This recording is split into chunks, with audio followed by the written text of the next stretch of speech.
লাইফের half century চলে গেছে, তার মানে জীবনকে যদি 4 ভাগে ভাগ করি 3 ভাগে চলে গেছে, আর আছে 1 ভাগ। কারণ বাংলাদেশের বেশিরভাগ মহিলার গড় আয়ু কিন্তু এই যে 65 থেকে 70-এর ভেতর ঘোরাফেরা করে, তারও কম কিন্তু অনেকে। তো যাই হোক, এই বয়সে এসে যে ফিলিংসটা হয় যে অর্ধেক আকাশ, জীবনের অর্ধেক আকাশ পাড়ি দেওয়ার পর নিচের দিকে তাকিয়ে দেখি জীবনের অন্যরকম একটা রং, অন্যরকম একটা উপলব্ধি। যখন বয়স 20 মানে 20 বছর ছিল, জীবনের মানেটা কিন্তু অন্যরকম ছিল। ভাবতাম জীবন চলছে চলুক, আরো অনেক সময় আছে, হেসে খেলে পড়ালেখা করে ভালোই তো যাচ্ছে। আর তখন একটা কনসেপ্ট ছিল যে ভালো করে পড়াশোনা করলে ভালো কিছুই হবে, ভালো চাকরি হবে।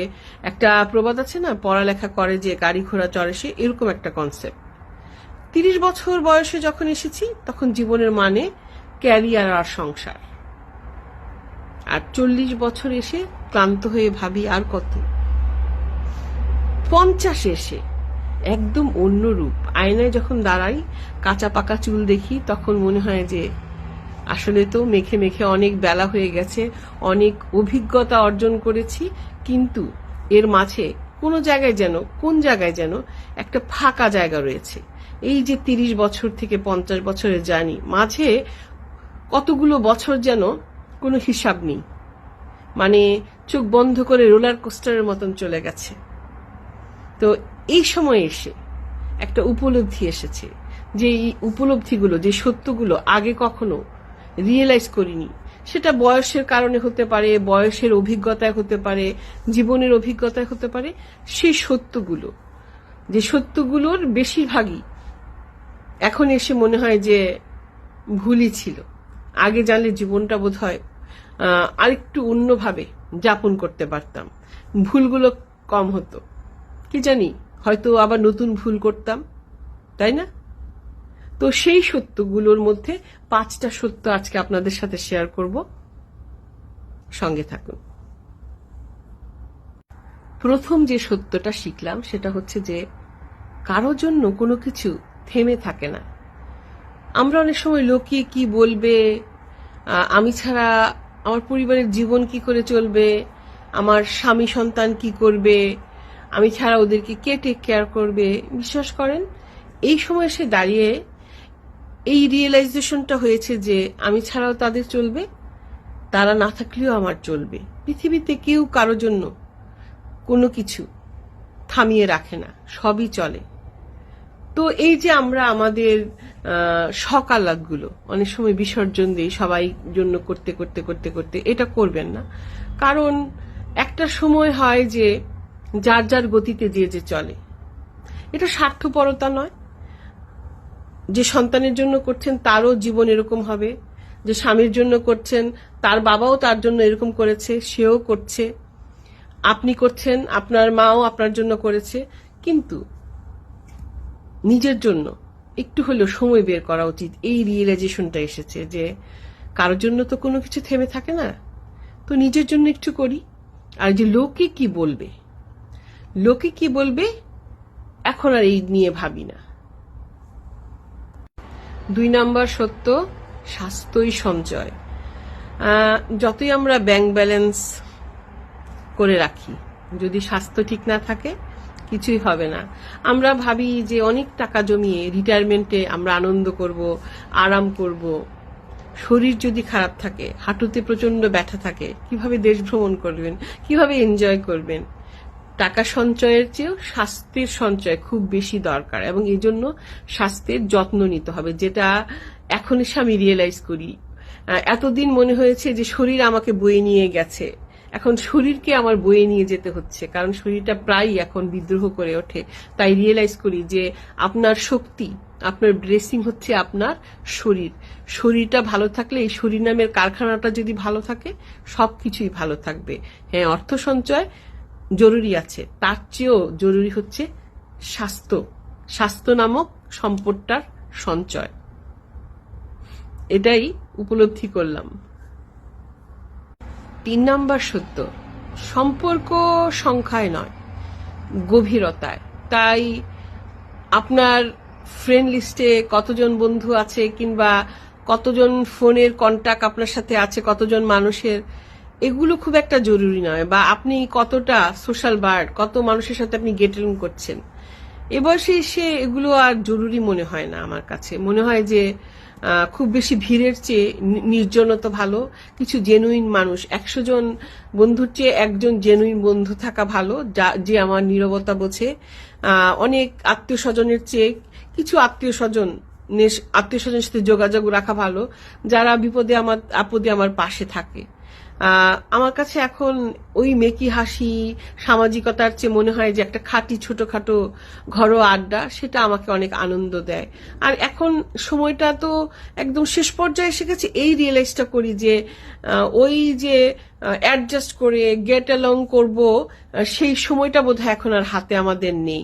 এবং এর চেয়ে ভালো নিজের ইন্টারপার্সোনাল স্কিলস বিল্ড আপ করবো, নিজের শখ পূরণ করব, নিজের কিছু করব। কারণ এখন তো কাউকে প্রমাণ করার কিছু নাই যে আমি কি করতে পারি বা পারি না। যা কিছুই করব নিজের আনন্দের জন্য করব, নিজের স্যাটিসফ্যাকশনের জন্য করব। আর করব কার জন্য? আশেপাশে যে প্রিয় মানুষগুলো আছে, যে আপনাকে কদর করে, যার কাছে আপনার ভ্যালু আছে, তাদেরকে সেই সময়টুকু, আমার সেই স্পেশাল সময়টুকু ইনভেস্ট করব। কারণ ওই যে বললাম, এখন আর বেশি তো সময় নেই। লোক দেখানো ব্যাপারগুলো, মেকি ব্যাপারগুলো এখন আর আমাকে টানে না। চতুর্থ সত্য, এখন মনে হয় যে সেই ইয়াং এইজের ইগোটা অতটা নেই, যে ও আমার সাথে রাগ করেছে, আমি আগে কেন কথা বলবো না, বা ও আমার সাথে খারাপ করেছে, আমি কেন ওর সাথে আবার গেট অন করবো, বা কিংবা ওকে ক্ষমা করে দিব। এখন না কেন জানি মনে হয় যে ক্ষমা করে দেয়াই ভালো। তাতেই মনে হয় যে আমার মানসিক যে ব্যাপারটা, সেটা একটা মুক্তি পাওয়া যায়। এর মানে এই নয় যে সে মানুষটা সঠিক ছিল, তা কিন্তু নয়। এর মানে এই যে তিক্ত একটা স্মৃতি, এটা থেকে মনে হচ্ছে যে আমার কাছ থেকে রিলিফ হলো। আমি মনে হলো মানসিকভাবে একটা রিলিফ পেলাম, যাতে আমার যে বাকি পথটুকু আমি যাতে একটু শান্তিতে যেতে পারি, একটু শান্তিতে পথ চলতে পারি, এটুকুই। এই কারণেই আমার এখন সবাইকেই ক্ষমা করে দিতে ইচ্ছা করে। কারোর উপর খুব একটা রাগ আমি পুষে রাখি না। মনে হয় আচ্ছা ঠিক আছে, ওর part, he or she did it, okay, এটা তার ফিতরত, আমি ক্ষমা করে দিই, এটা আমার ফিতরত। এটাই আমার কাছে এখন মনে হয়। অনেকের কাছে এই সত্যটা হয়তো বা খুবই অন্যরকম শোনাবে, বাট এটাই সত্য। আমার পঞ্চম সত্য, এবং এটা মনে হয় সবচেয়ে ইম্পর্টেন্ট সত্য। অনেকেই জানেন যে আমি সবসময় মিনিমালিস্টিক লাইফকে এনহ্যান্স করি বা ওটার কথা বলি। তারপরেও কিন্তু যেটা আমি রিয়েলাইজ করি, ওটার পাশাপাশি মিনিমালিস্টিক লাইফ লিড করা মানেই কিন্তু এমন না যে আপনি গরিবী হালে থাকেন। আমার কথা হচ্ছে যে চাহিদাটাকে মিনিমাইজ করা, জরুরি জিনিসে খরচ করেন, কিন্তু নিজস্ব যে অতিরিক্ত অ্যাম্বিশন, অতিরিক্ত উচ্চাকাঙ্ক্ষা, অতিরিক্ত দেখনদারি, সেটা যাতে কম হয়। আমার কাছে মিনিমালিস্টিক লাইফ মানে এরকমই। কার কাছে কিরকম কিংবা এটা সঠিক সংজ্ঞা কি আমি জানি না। আমার কাছে মিনিমালিস্টিক লাইফ মানে হচ্ছে সাদামাটা সাধারণ জীবন। তারপরেও আমি বলবো যে এই যে একটা লাইন আছে না, অর্থ অনর্থের মূল, এটা আমি বিশ্বাস করি না। আমার কাছে এটা যত বয়স হচ্ছে পদে পদে আমি রিয়েলাইজ করছি যে কথাটা ভুল। কোন কোন অর্থে? যে অর্থ অনর্থের মূল না। অর্থ হয়তো বা আপনাকে অমরত্ব দিবে না, অর্থ আপনার মৃত্যুকে ঠেকাতে পারবে না, কিন্তু অর্থ হলে আপনি একটা ভালো জায়গায় আপনার চিকিৎসা করাতে পারেন, তাই না? অর্থ হলে আপনি মানুষকে দান করতে পারেন, দুস্থ মানুষকে দান করতে পারেন। অর্থ হলে আপনি আপনার জীবনে স্বস্তি আনতে পারেন। এটা আমি রিয়েলাইজ করি প্রতিবারই যখন বাংলাদেশে যাই। এখন বাংলাদেশে গেলে মানে ইকোনমি ক্লাসের সিটগুলা এত কনজেস্টেড করেছে, আমার মনে হয় যে আহা, যদি অঢেল টাকা থাকতো তাহলে হয়তো বিজনেস ক্লাসে যেতে পারতাম। এমন নয় যে একা বিজনেস ক্লাসে যেতে পারি না, কিন্তু ফ্যামিলি নিয়ে যখন যান, এটা একটা ব্যয়বহুল ব্যাপার হয়ে যায় বিজনেস ক্লাসে, এবং সেটার ভর্তুকি পরবর্তীতে দিতে হয়, অনেক কিছু মেকআপ করতে হয়। সেই কারণে আমরা সবসময় বিজনেস ক্লাসে যাই।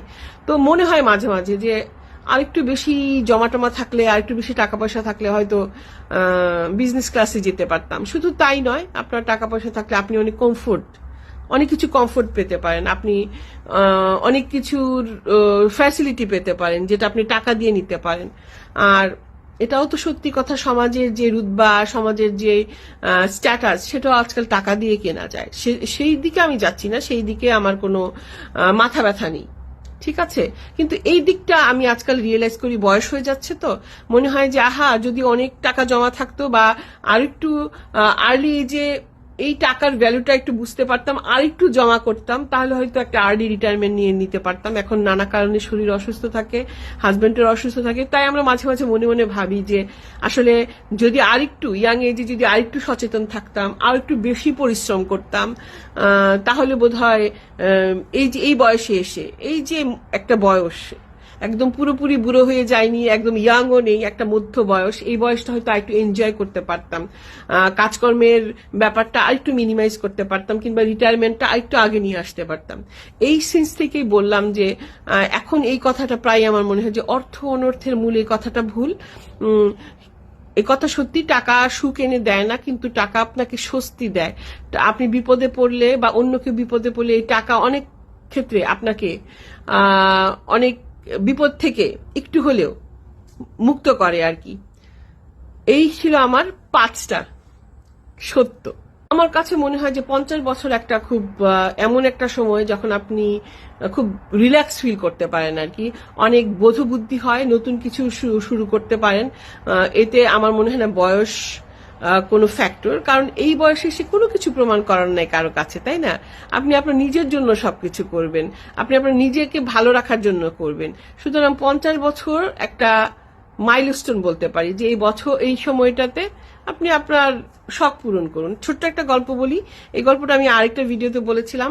আমি যখন কলেজে ভর্তি হই ম্যাচিউর স্টুডেন্ট হিসেবে, তখন আমার বয়স 27-28 হবে এরকম। তো খুব লজ্জা পাচ্ছি ম্যাচিউর স্টুডেন্ট হিসেবে ভর্তি হতে সেন্টিনাল কলেজে, যে সবাই রেগুলার স্টুডেন্টরা থাকবে, ওরা কত ছোট, আমি এই বয়সে ওদের সাথে পড়তে যাচ্ছি, 20-22 বছর বয়সের ছেলেমেয়েরা।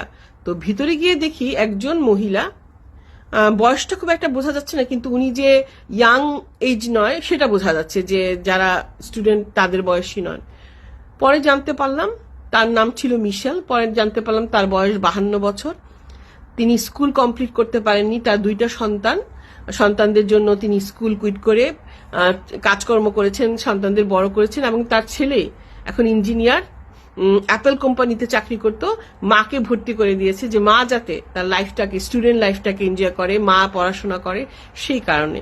তো এইটা আমাকে অনেক এনকারেজ করে। আমি সবসময় এই গল্পটা বলি যে 50 হয়ে গেছে দুঃখ বিলাস করে বসে থাকবেন না, নিজের জীবনটাকে উপভোগ করুন, যাতে আফসোস না হয় মৃত্যুর আগে যে আসলে জীবনে তো কিছুই করলাম না। তো এই যে গল্পটা আমাকে অনেক ইন্সপায়ার করে যে না, 50 হয়েছে তো কি হয়েছে, জীবনে এখন অনেক কিছু করার বাকি। মাঝে মাঝে ভাবি যে এই যে আধ্যাত্মিকতা ব্যাপারটা অনেক দেরিতে এসেছে, আল্লাহ সময় তো নাই, হঠাৎ করে যদি মরে যায় কি নিয়ে যাব দুনিয়া থেকে।